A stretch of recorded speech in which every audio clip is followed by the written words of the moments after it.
कॅनडामध्ये जे पण जॉब करतात त्यांना 5 दिवस काम आणि 2 दिवस सुट्ट्या असतात आणि त्या 2 दिवसाच्या सुट्ट्या सहसा सगळेच 1 दिवस साफसफाईसाठी आणि 1 दिवस शॉपिंगसाठी घालवतात, म्हणजेच ग्रॉसरी शॉपिंग. तर आम्ही पण आज चाललो आहे केलोनाला.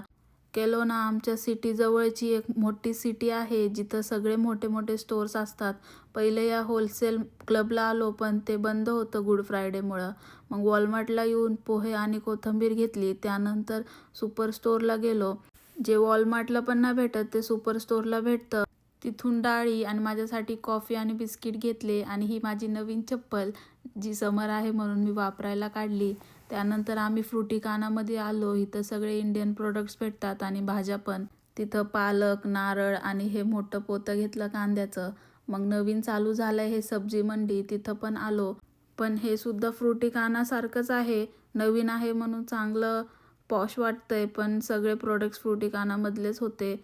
इथून आम्ही फक्त कढीपत्ता घेतला कारण तो फ्रुटिकानामध्ये संपला होता आणि मला इथं वांगीच भेटत नाहीत. आपली जी काटेरी वांगी असतात ती मी खूप शोधली पण इथं भेटत नाही. मध्ये आम्ही वँकोवरला गेलो होतो तिथं पण नाही भेटली. इथं स्वीट होममध्ये जिलेबी आणि कलाकंद घेतलं आणि या चटणी रेस्टॉरंटमध्ये आलो. इथं आम्ही कायम येत असतो कारण हे इंडियन आहे आणि इंडियन जेवल्याशिवाय पोट नाही भरत. मग इथं तंदुरी, कोकोनट करी आणि रोगन जोश घेतलं. बाय.